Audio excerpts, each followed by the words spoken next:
And we are live. Welcome, everyone. This is your host, Abraham L. Jaguar, a professional game master. First of all, this channel is proudly sponsored by Inkforged.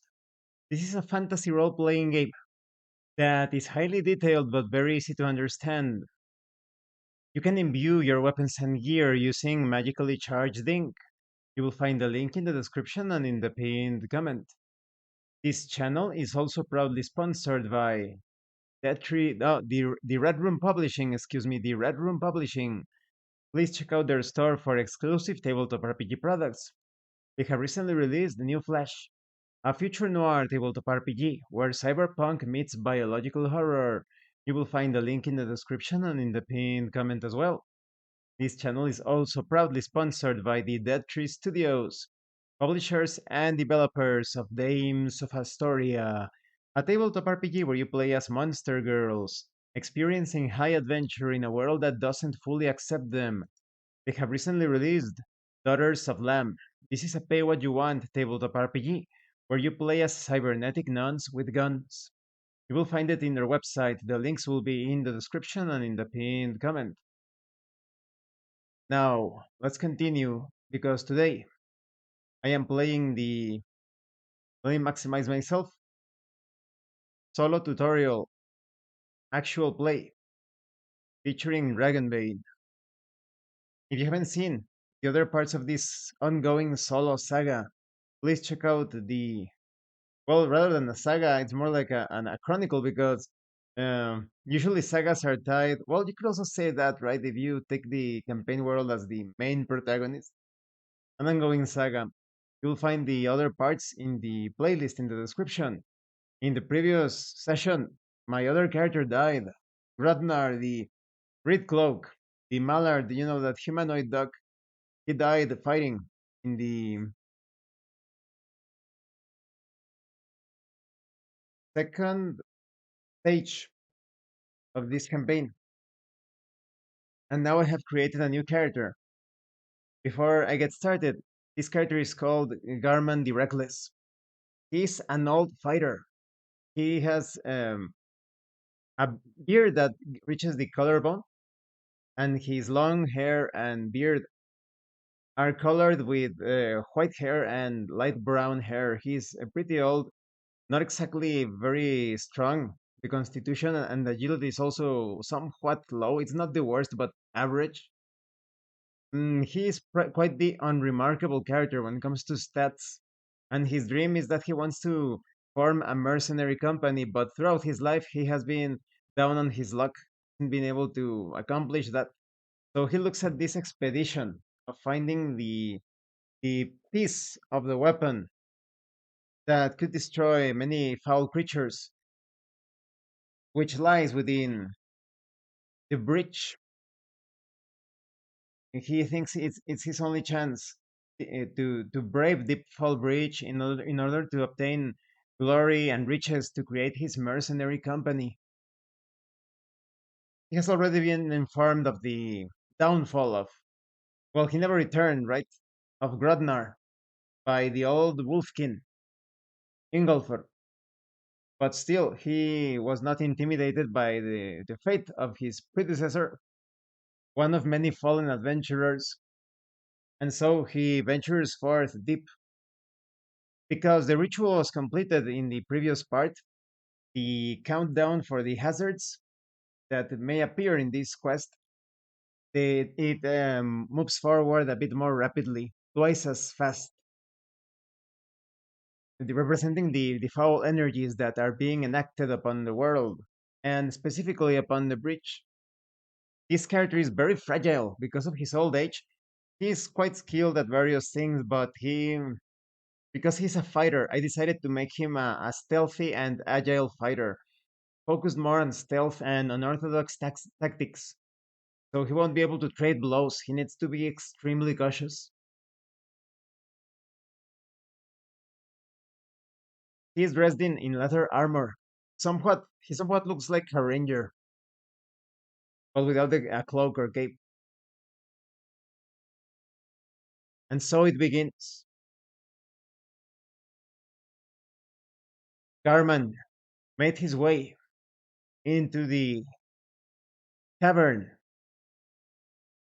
that is suspected to be the destination of the cult, and the shard that was not recovered, the shard, the very piece of the weapon that could be a source of hope against any demonic enemy.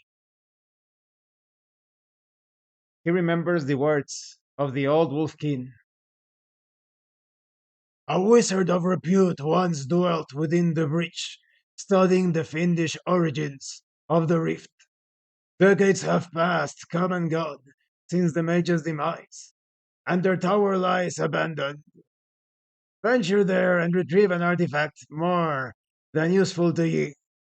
A pair of calling stones to bind your soul to the surface should you have the need.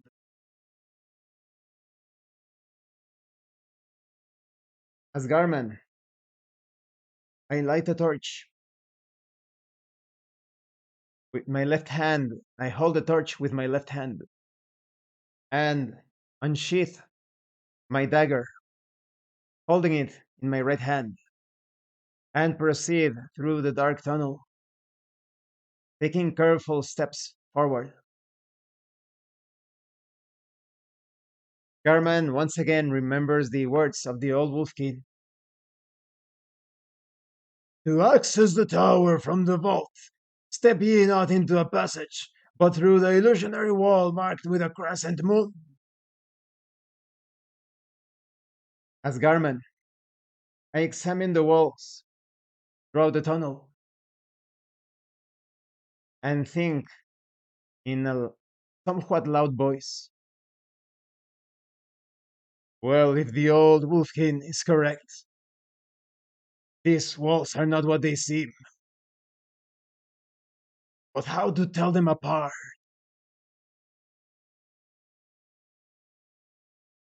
I take deep breaths as I touch, slap, poke, and grasp at the surface of the wall to my right and to the left, taking turns switching from wall to wall.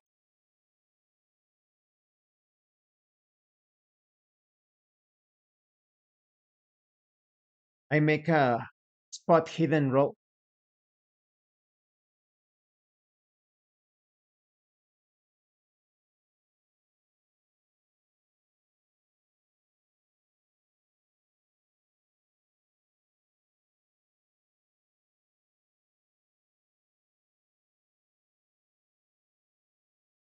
Paying incredible attention to the point of exhaustion, to each detail on the wall,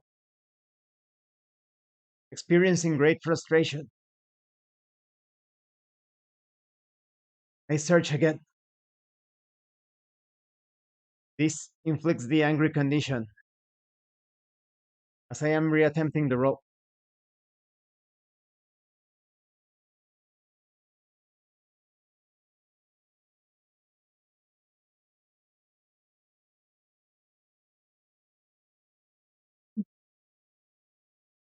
As Garman, I exclaim in exasperation. Simply cannot find it. This is taking too long. Garman realizes that he can find the illusionary wall, but needs approximately 1 hour of searching. This causes the threat to move forward. Eventually, Garman finds the illusionary wall and makes his way through. He once again remembers the words of the Wolfkin.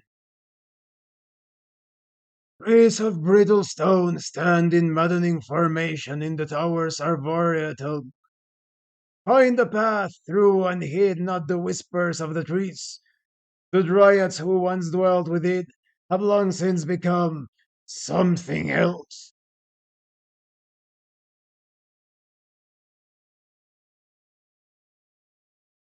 As Garman, I move through the newly revealed trees,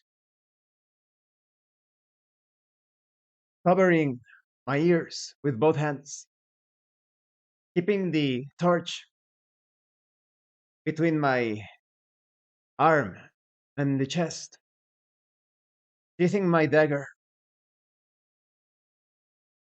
moving forward and humming a tune to keep me further distracted.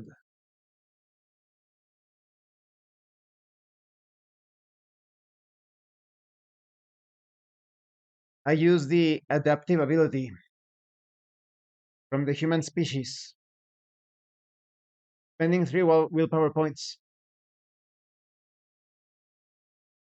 to convince myself that what I am listening is nothing but the wind,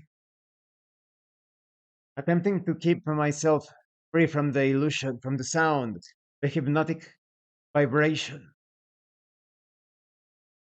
Oh, I follow my own path. Mm, I follow the path.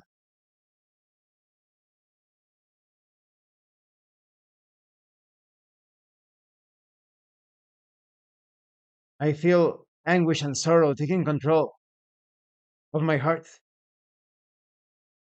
I take a deep breath and sing louder, suffering the disheartened condition as I do so.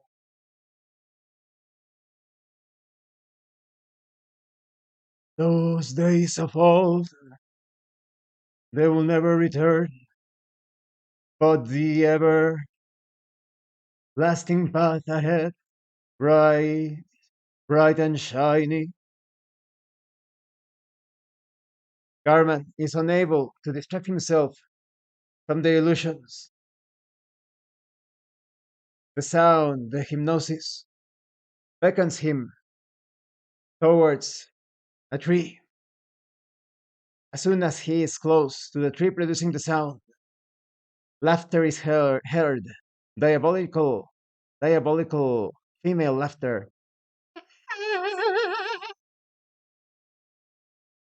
A branch of the tree spears, makes a spear-like motion against Garman's head as Garman. I try to duck as quickly as possible,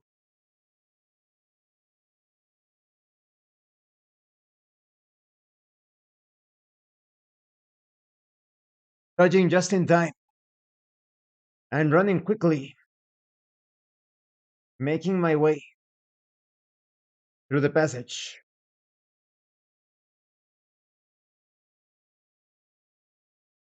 And this concludes this part of the session.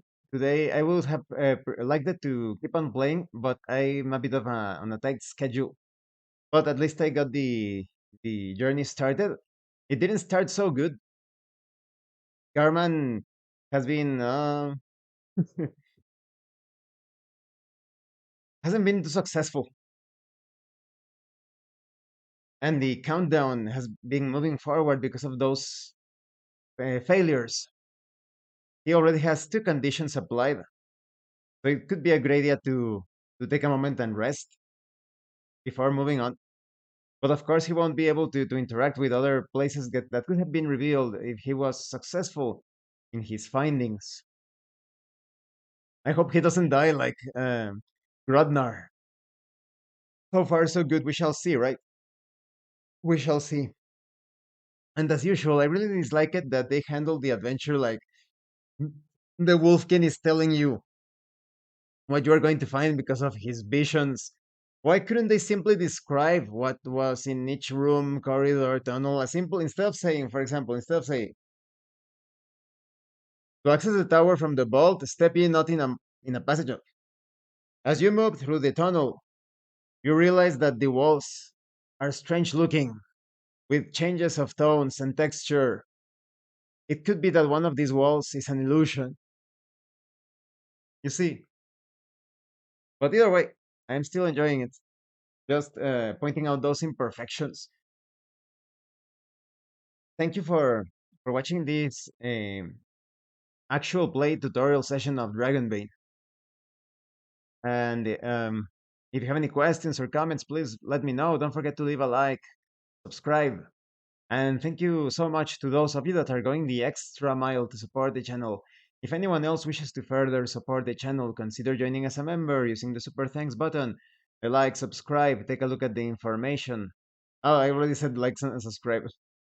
Take a look at the information in the description, the pinned comment. This has been your host, Abraham El Jaguar, a professional game master. And remember, in tabletop RPGs, you are not telling stories about your characters. You are experiencing the game world as your characters. Once again, thank you and see you later.